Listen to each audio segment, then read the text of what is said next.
പ്രകൃതി ഇൻഡ്യൂഷൻസ് തോന്നിപ്പിക്കുന്നത് എങ്ങനെയാണ് നമുക്ക് മനസ്സിലാക്കാൻ കഴിയുന്നത്? അപ്പോൾ ഈ പ്രകൃതി എന്ന് പറയുമ്പോൾ എന്തൊക്കെ ആണെന്നാണ് വിചാരിക്കുന്നത്? പഞ്ചഭൂതങ്ങളാണ്, അങ്ങനെയാണ് നമ്മൾ കരുതിയിട്ടുള്ളത്. പഞ്ചഭൂതങ്ങൾ പ്രകൃതി, പക്ഷേ പഞ്ചഭൂതങ്ങളാൽ നിർമ്മിതമായ എല്ലാം പ്രകൃതിയാണ്. പരുന്ത് നമുക്കറിയാവുന്നതാണ്. ഇപ്പോൾ പ്രധാന കാര്യങ്ങൾക്കെല്ലാം പരുന്ത് കൃഷ്ണപ്പരുന്ത് വട്ടമിട്ട് പറക്കും. അതിപ്പോൾ ആറ്റുകാൽ പൊങ്കാലയ്ക്ക് നേരിട്ട് കണ്ടതാണ്. മനുഷ്യൻ വിചാരിച്ചിരിക്കണം മനുഷ്യനാണ് എല്ലാ കഴിവുകളും ഉള്ളതെന്നാണ് വിചാരിച്ചത്. പക്ഷേ പ്രകൃതിയെ അറിയാത്ത ഒരു ജീവി ഉണ്ടെങ്കിൽ മനുഷ്യരാണെന്ന് ഞാൻ പറയുള്ളൂ. ശാസ്ത്രം എപ്പോഴും എന്താണ് എന്ന് മാത്രമേ ചിന്തിക്കാറുള്ളൂ, എന്തിനാണെന്ന് ശാസ്ത്രത്തിന്. പിന്നെ ആനകളെ കണ്ടിട്ടുണ്ട്. ആനകളിൽ ചാതുർവർണ്ണയം ഉണ്ടെന്ന് പറഞ്ഞാൽ സമ്മതിക്കും? ഇല്ല, നമ്മൾ ഇതുവരെ അങ്ങനെ തോന്നിയിട്ടില്ല. ആനകളിൽ ചാതുർവർണ്ണയമുണ്ട്. നിസ്സാരം പറയാം, തെച്ചിക്കോട്ടുകാവ് രാമേന്ദ്രനെ കണ്ടിട്ടുണ്ടോ? ഇതിന്റെ പുറത്ത് തിടമ്പേറ്റിയാൽ അത് ഇങ്ങനെ പൊക്കും, ശിരസ് പൊക്കും. തെച്ചിക്കോട്ടുകാവ് രാമേന്ദ്രൻ എന്ന് പറഞ്ഞാൽ മുകളിൽ തിടമ്പുണ്ടെങ്കിൽ അവൻ തലകുണിക്കുന്ന പ്രശ്നമില്ല. മനുഷ്യനെ ഇത് എങ്ങനെ അറിയാൻ കഴിയും? മൗനത്തിലൂടെ മാത്രമേ നമുക്ക് അറിയാൻ കഴിയും. മൗനത്തിലൂടെ നമ്മൾ മൗനമായിട്ട് ഇരുന്നാൽ മാത്രമേ പുറത്തെ കാര്യങ്ങൾ നമുക്കറിയാൻ പറ്റൂ. അപ്പം നമ്മൾ ഈ പ്രകൃതിയോട് ചോദ്യങ്ങൾ ചോദിക്കുകയാണെങ്കിൽ നമ്മൾ എങ്ങനെ ചോദിക്കണം? പ്രകൃതിയോട് ചോദ്യങ്ങൾ ചോദിക്കേണ്ട, നമ്മുടെ മനസ്സ് പ്രകൃതി വായിക്കും. ശ്രീനിവാസ പൈ സാർ, നമസ്കാരം. നമ്മൾ കുറേ നാളായി തോന്നുന്നു ഒന്ന് ഇരുന്നിട്ട്. സാർ, ഒരു ചോദ്യം എന്ന് പറയുന്നത്, ഈ പ്രകൃതി എല്ലാ ചോദ്യങ്ങൾക്കുമുള്ള ഉത്തരം പ്രകൃതി തരുമെന്നാണ് നമ്മൾ പലപ്പോഴും കേട്ടിട്ടുള്ളത്. അപ്പോൾ ഈ പ്രകൃതി ഇൻഡ്യൂഷൻസ് തോന്നിപ്പിക്കുന്നത് എങ്ങനെയാണ് നമുക്ക് മനസ്സിലാക്കാൻ കഴിയുന്നത്?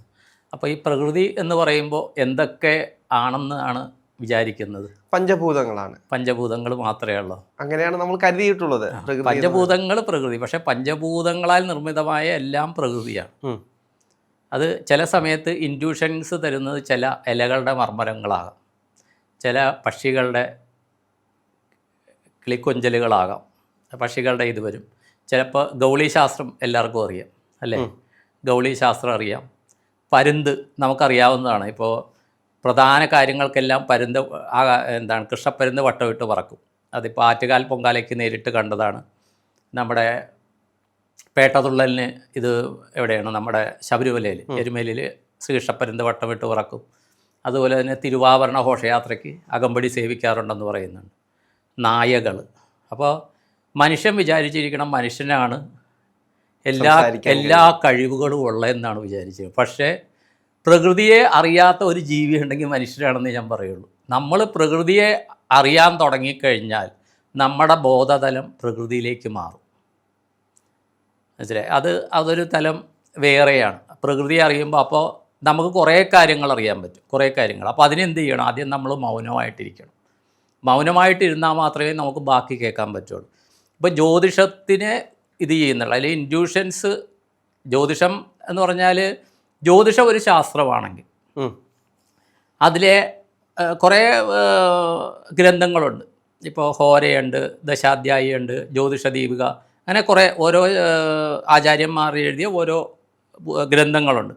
ഇതെല്ലാം കൂടി കമ്പ്യൂട്ടറിൽ ഫീഡ് ചെയ്തിട്ട് ഒരാളുടെ date of birth, time of birth, place of birth കൊടുത്തിട്ട് വരുന്ന ഫലങ്ങൾ ആളുടെ ജീവിതത്തിൽ സംഭവിക്കണ്ടേ?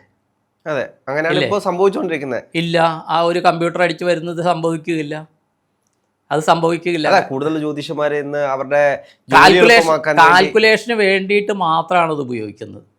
കാര്യം അക്ഷാംശം രേഖാംശം ഓരോ സ്ഥലത്തെയും വ്യത്യസ്തമാകും എന്നുള്ളത് കൊണ്ട് മിനിമം ഓരോ ജില്ലകളെന്ന് പറയാം, അതിന് മാത്രമാണ് ഉപയോഗിക്കുന്നത്. പ്രവചനം എപ്പോഴും ജ്യോതിഷന്മാർ, അവരെ ദൈവജ്ഞന്മാരെന്നാണ് പറയുന്നത്, അവരുടെ ഉപാസനകളിലൂടെയാണ് പ്രവചനം നടത്തുന്നത്. അപ്പോൾ ഒരു ദിവസം ഒരാളുടെ അടുത്ത് പോയാൽ അടുത്ത ദിവസം പോകുന്ന ആൾ പറയുന്ന പ്രവചനം വേറെയായിരിക്കും, ഇയാളുടെ അനുഭവങ്ങൾ വേറെയായിരിക്കും. അപ്പോൾ പ്രകൃതി, ഇപ്പോൾ ഇതിൽ ആധികാരികമായിട്ട് പറഞ്ഞാൽ നമുക്ക് കുറേ അനുഭവമുണ്ട്. ഇപ്പോൾ എൻ്റെ ഗുരു ബ്രഹ്മസകൃഷ്ണൻ മാന്തിരി തിരുവേനി പറഞ്ഞ് കുറേ കാര്യം അദ്ദേഹം രാവിലെ പല്ലി ചലച്ച് കഴിഞ്ഞാൽ രാത്രിയിൽ എത്ര മണിക്ക് പാമ്പ് കടിച്ച് വരും എന്നറിയാൻ പറ്റും അദ്ദേഹത്തിന്. ഈ പാമ്പ് കടിക്കണ രാത്രി 8 മണിക്ക് കടിച്ചാൽ 8:30 വരും. പക്ഷേ ഇത് രാവിലെ 8 മണിക്ക് ചിലപ്പോൾ ഗൗളി ചലച്ച് കഴിഞ്ഞാൽ ഇന്ന് വരും എന്ന് പറയും. അപ്പോൾ ഈ പല്ലി ഒരിക്കലും പാമ്പിൻ്റെ അയൽവക്കം അല്ലല്ലോ. അല്ല, ഞാനിങ്ങനെ ആ തിരുമേനിയുടെ വീട്ടിൽ നിന്ന് ചലച്ചിട്ടുണ്ട്, നീ പോയിട്ട് ഇത്തരം താങ്ങിക്കൊള്ളാം എന്ന് പറയാം, അതല്ലല്ലോ. അപ്പോൾ ഇവർ തമ്മിൽ എന്തോ കണക്ഷൻ ഉണ്ടല്ലോ, അല്ലേ? പല്ലി അത് തമ്മിൽ എന്തോ കണക്ഷൻ ഉണ്ട്. അപ്പോൾ മനുഷ്യനറിയാത്ത എന്തോ കണക്ഷൻ ഈ ബാക്കി എല്ലാ ജീവജാലങ്ങളും തമ്മിലുണ്ട്. ഇത് ഈ ലക്ഷണശാസ്ത്രവുമായി വല്ലതും ബന്ധപ്പെട്ടിട്ടാണോ? എല്ലാം ശാസ്ത്രമാണ്, അത് നമ്മൾ പറഞ്ഞ ശാസ്ത്രമാണ്. പക്ഷേ ഇപ്പൊ ശാസ്ത്രം എന്ന് പറയുന്ന ആൾക്കാർ ഇതെല്ലാം എന്താണ് സ്യൂഡോ സയൻസ് എന്ന് പറയും. അവരംഗീകരിക്കുകയല്ല. ഇപ്പൊ എനിക്കറിയാം, എൻ്റെ ഗുരു എന്ന് പറഞ്ഞാൽ ഞാനൊക്കെ പോയ സമയത്ത് അദ്ദേഹത്തിന് ആദ്യം ഒരു ശിഷ്യനുണ്ടായിരുന്നു. അദ്ദേഹം ചേർത്തല വിജയൻ എന്നാണ്. അദ്ദേഹം ഇപ്പോൾ ഉണ്ടെങ്കിൽ അദ്ദേഹത്തിന് 60 വയസ്സിന് മേൽ പ്രായം കാണും, 60-65 വയസ്സ് പ്രായം. ഗുരുവിൻ്റെ ആദ്യത്തെ ശിഷ്യനാണ് അദ്ദേഹം. അപ്പോൾ അദ്ദേഹത്തിൻ്റെ ക്ലോസ് റിലേറ്റീവിന് ഒരു ഓപ്പറേഷൻ നടക്കുന്നു. ചേർത്തലയിലെ പ്രശസ്തമായൊരു ഹോസ്പിറ്റലിലാണ് ഓപ്പറേഷൻ നടക്കണം. അപ്പോൾ ഓപ്പറേഷൻ അനസ്തേഷ്യ അതൊക്കെ ആയിട്ട് ഒരു ദിവസം പറഞ്ഞു. അപ്പോൾ ഗുരു പറഞ്ഞ ആ ദിവസം ഓപ്പറേഷൻ നടക്കരുത്. ആ ദിവസം ഓപ്പറേഷൻ നടന്നു കഴിഞ്ഞാൽ ഈ ഓപ്പറേഷന് വിധേയമാകുന്ന ആൾക്ക് ആയുസ് ബുദ്ധിമുട്ട് വരും. പക്ഷേ ഈ ആൾക്ക് ദീർഘായുസ് ഉള്ളത് കൊണ്ട് അന്ന് ഓപ്പറേഷൻ ചെയ്യരുതെന്ന് പറഞ്ഞു. പക്ഷേ ഡോക്ടർക്ക് വേറെ ഡേറ്റ് ഇല്ല എന്ന് പറഞ്ഞാൽ ഡോക്ടർക്ക് ഇതുണ്ടെങ്കിലും അനസ്തേഷ്യ വേണമല്ലോ. അനസ്തേഷ്യ അവർ പുറത്തുനിന്ന് വരുന്ന ആളായിരിക്കും. അതുകൊണ്ട് അന്ന് തന്നെ ചെയ്യാൻ തീരുമാനിച്ചു. അപ്പോൾ ഇദ്ദേഹം പറഞ്ഞു, തിരുവേനെടുത്ത് വേറെ പ്രതിവിധി ഉണ്ടോ? ഒന്നുമില്ല, നോക്കാം എന്താ നടക്കണേന്ന് നോക്കാം. അത് പക്ഷേ അന്നത്തെ ദിവസം അവിടെ കറണ്ടുമില്ല, ജനറേറ്ററും വർക്ക് ചെയ്തല്ല, പുള്ളിയുടെ ഓപ്പറേഷനും നടന്നില്ല. അത് നടക്കുകയില്ലാന്ന് തിരുവേനിക്ക്. അപ്പോൾ തിരുവേനി പറഞ്ഞു പുള്ളിക്ക് ആയുസ്സുണ്ട്, അതുകൊണ്ട് നടക്കുകയില്ല. എന്തുകൊണ്ടത് സംഭവിച്ചു? നമുക്ക് ശാസ്ത്രത്തിൻ്റെ ഇതിൽ ഓക്കെ കറണ്ട് പോയി, സാധാരണഗതിയിൽ പവർ കട്ടെന്നോ ഇത് നടന്ന ഒരു 40-42 വർഷങ്ങൾക്ക് മുമ്പാണ്. പവർ കട്ടാണ്, പോയി. ജനറേറ്റർ ആണെങ്കിൽ ജനറേറ്റർ വയ്ക്കുക, അതും വർക്ക് ചെയ്യുന്നില്ല. മനസ്സിലായി? പക്ഷേ ഈ ആളുടെ ആയുസ്സും ആ കറണ്ട് പോക്കുമായിട്ട് എന്തോ ബന്ധമില്ലേ? അതെ, ശാസ്ത്രം എപ്പോഴും എന്താണ് എന്ന് മാത്രമേ ചിന്തിക്കാറുള്ളൂ. എന്തിനാണെന്ന് ശാസ്ത്രത്തിന് ഇപ്പോഴേക്ക് പറഞ്ഞാൽ അത് കഴിഞ്ഞിട്ട് 10-15 വർഷത്തോളം. ഇപ്പം എനിക്ക് അറിയില്ല ഈ വിജയൻ എന്ന് പറഞ്ഞ ആ ജ്യോതിഷം എവിടെയുണ്ടെന്ന് അറിയില്ല. അദ്ദേഹത്തിൻ്റെ ബോർഡിലേക്ക് ഞാൻ ബ്രഹ്മശ്രീ കൃഷ്ണ എമ്പ്രാന്തിരി തിരുമേനിയുടെ പ്രഥമ ശിഷ്യൻ എന്നൊക്കെ അദ്ദേഹം ബോർഡിൽ എഴുതി വെക്കാറുണ്ട്.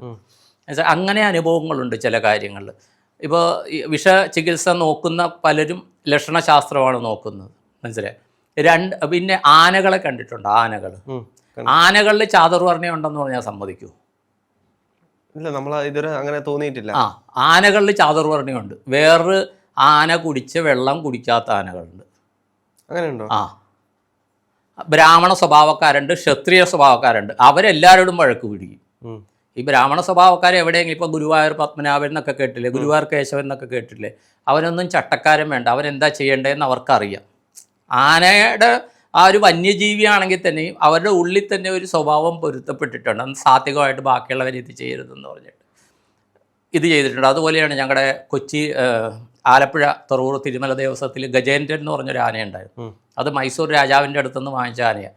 ഈ ആനയുടെ ഇതിൽ ഞാനൊക്കെ ഈ വാലേ തൂങ്ങിയ ആനയിൽ അതിനെ കുളിപ്പിച്ച് വിട്ട് കഴിഞ്ഞാൽ ഇതൊക്കെ കണ്ട ആൾക്കാരുണ്ട് ഇപ്പോഴും. ആന അത് ചരിഞ്ഞിട്ട് ഒരു 30-35 വർഷമായി. അതൊരു ഏകാദശിക്കാണ് ചരിഞ്ഞത്, അമ്പലത്തിൻ്റെ അകത്ത് വെച്ച്. എന്നിട്ട് അതിനെ ബ്ലഡ് പോലും വരുത്താണ്ട് ഇത് വെച്ചിട്ട് മാപ്പിള കലാസി അതുപോലത്തെ എന്തോ ട്രിക്ക് വെച്ച് അതിനെ ഗോപുരത്തിൽ കൂടി പുറത്തെടുക്കുകയായിരുന്നു. കാര്യം അമ്പലത്തിൻ്റെ അകത്ത് ബ്ലഡ് വീഴാൻ പാടില്ല.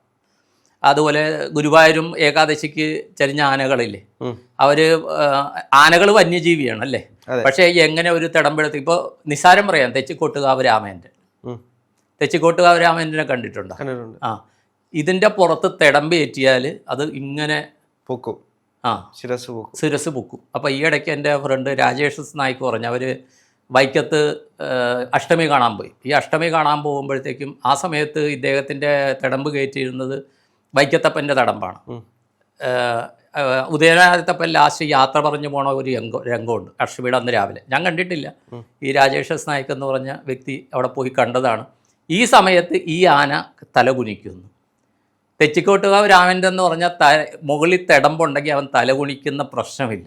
അതാണ് അവൻ്റെ പ്രത്യേകത. അതിന് ഇത്രയും ലക്ഷക്കണക്കിന് ആരാധകർ വരാനുള്ള കാര്യം. ഇപ്പോൾ തൃശ്ശൂർ, ഞാൻ 5 കൊല്ലം തൃശ്ശൂരായിരുന്നുകൊണ്ട് തെച്ചിക്കോട്ടുകാവ് രാമൻ്റെ എന്നുള്ള വികാരം എന്താണെന്ന് അറിയാൻ പറ്റും. ആ തെക്കേ നട തുറക്കലിൻ്റെ ആ ഒരു ഗാംഭീര്യമൊക്കെ. പക്ഷേ ആ ആനയ്ക്ക് എങ്ങനെ മനസ്സിലാവുന്നു? ഇപ്പോൾ വൈക്കത്തഷ്ടമി കണ്ടാൽ ലക്ഷത്തോളം ആൾക്കാർ ഇപ്പോൾ ഇതിൻ്റെ താഴെ വന്ന് കമൻറ്റ് ചെയ്യും. ഇപ്പോൾ വരുന്നുണ്ടോയെന്നറിയില്ല, ഒരു പക്ഷേ 10-15 വർഷങ്ങൾക്ക് മുമ്പാകാം. ഒരിക്കലും തിടമ്പ് കയറ്റിക്കഴിഞ്ഞാൽ തല താഴ്ത്താത്തന. അതാണ് തേച്ചിക്കോട്ടുകാവ് രാമേന്ദ്രൻ ഇത്രയും ഏക്കത്തുക വരുന്നത്. മനസ്സിലായി? ഏതിലും മത്സരത്തിലും പിടിച്ചു നിൽക്കും, എത്ര നേരവും അത് പിടിച്ചു നിൽക്കും. എങ്ങനെ ഈ ആനയ്ക്ക് മനസ്സിലായി ഉദയനാരത്തപ്പൻ യാത്ര പറഞ്ഞു പോവുകയാണ്, വൈക്കത്തപ്പന് വിഷമാണ്, വൈക്കത്തപ്പനെ തലയിലേറ്റിയ ഞാൻ ശിരസ് താത്തണമെന്ന് എങ്ങനെ ആനയ്ക്ക് മനസ്സിലാകുന്നു? അപ്പോൾ നമ്മളല്ലേ മനസ്സിലാകാത്തത്? അതെ. അപ്പോൾ നമ്മൾ ശ്രമിച്ചു കഴിഞ്ഞാൽ ഈ എല്ലാ ജീവികളും നമ്മളോട് സംസാരിക്കുന്നുണ്ട്.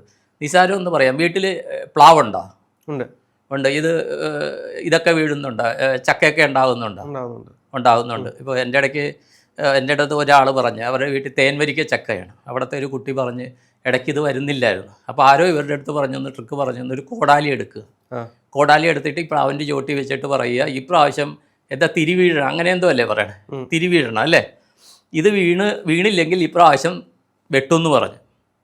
മലയാളത്തിലാണ് പറയണത്, അല്ലെങ്കിൽ ഞങ്ങളുടെ ആൾക്കാരാണ്. ആതിര എന്ന് പറഞ്ഞ ആ കുട്ടിയാണ്, കൊങ്ങണിയിലായിരിക്കും പറയണത്. പക്ഷേ ആ വർഷം ഇത് തിരി വീണു. എങ്ങനെ ഇതിന് മനസ്സിലായി? പ്ലാവിന് മനസ്സിലായി അല്ലേ? അതുപോലെ എത്രയോ ഇപ്പോൾ ചിലർ റിസർച്ച് നടത്തുന്നുണ്ട്. ചില കൃഷി സ്ഥലത്ത് പാട്ടുകൾ വയ്ക്കുന്നു, ചില കൃഷി സ്ഥലത്ത് പാട്ടുകളില്ലാണ്ട് ഈ സ്പീക്കർ വെച്ചിട്ട് പാട്ട് കേൾപ്പിക്കുന്നു, പലവിധ പാട്ടുകൾ. ആ പാട്ട് കേൾക്കുന്ന കൃഷി സ്ഥലത്ത് വിളവ് കൂടുതലാണ്. എങ്ങനെ സംഭവിക്കുന്നു?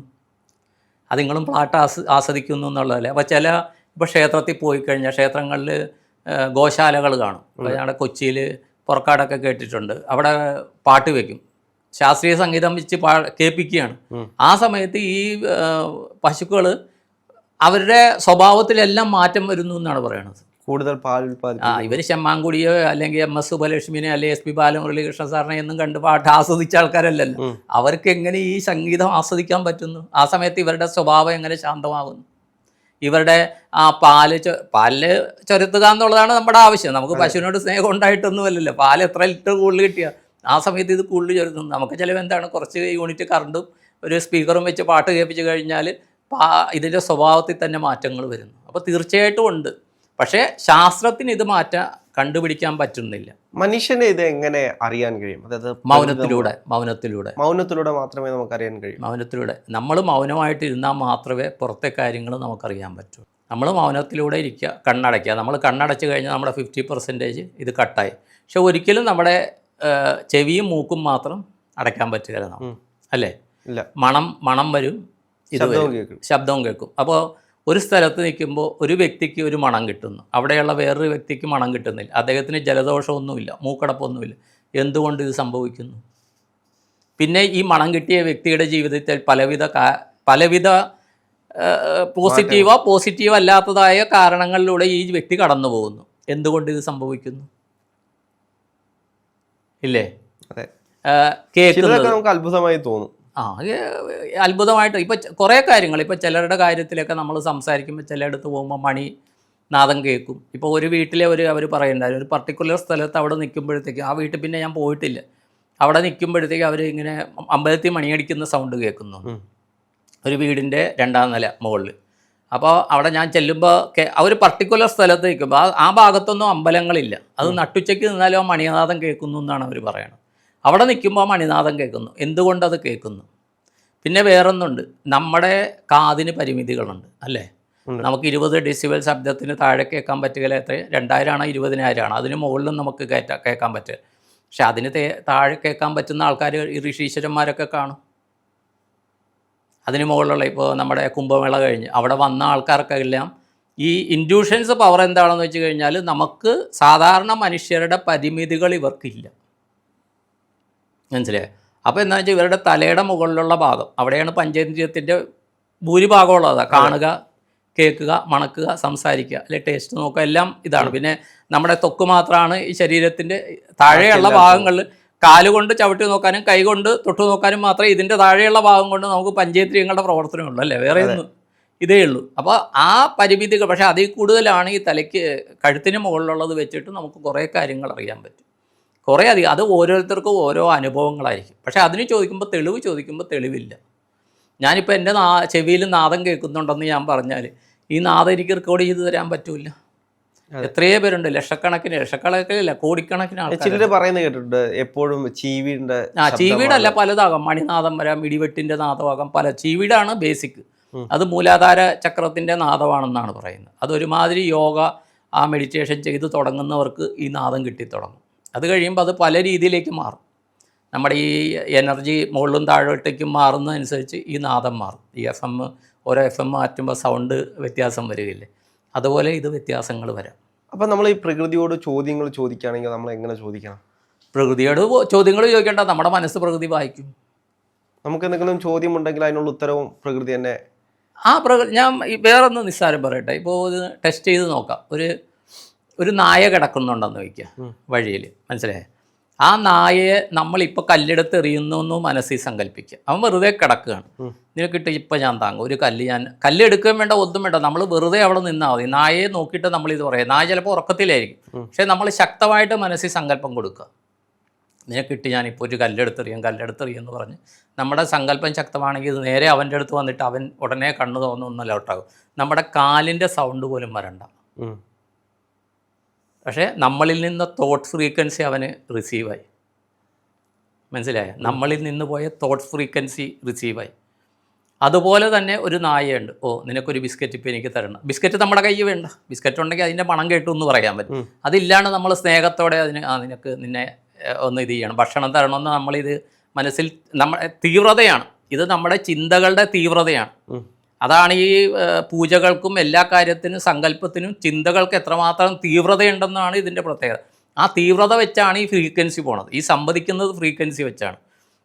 അത് പറയുമ്പോൾ ഈ നായ സ്നേഹത്തോടെ നമ്മളെ നോക്കുന്നത് നമുക്ക് കാണാം. ടെസ്റ്റ് ചെയ്ത് നോക്കാം. അത് പശുക്കളോട് നോക്കാം. പൂച്ചകളോട് അത്രയും നടക്കുകയില്ല. കാര്യം പൂച്ചകൾ തീർത്തും വന്യമായിട്ടുള്ള, നായകളെ അപേക്ഷിച്ച് അല്പം കൂടി വന്യമായിട്ടുള്ള ജീവിയാണ് പൂച്ചകൾ. അവരിൽ അത്രയും വർക്ക് ചെയ്യും തോന്നണില്ല, പക്ഷേ വർക്ക് ചെയ്തേക്കും. പക്ഷേ നായകളിൽ നന്നായിട്ട് വർക്ക് ചെയ്യും. കാര്യം മനുഷ്യൻ്റെ ഇതുമായിട്ട് ആ തോട്ട്സുമായിട്ട് നല്ല ഫ്രീക്വൻസിയിൽ പോകുന്ന ഒരു വളർത്തുമൃഗം നായയാണ്. പശുക്കൾ ഇത് ഒരു മൗനമാണ്. ഈ മൗനമായിട്ടിരിക്കുമ്പോഴും നമ്മുടെ ശ്രദ്ധ നമ്മൾ കേന്ദ്രീകരിക്കുക.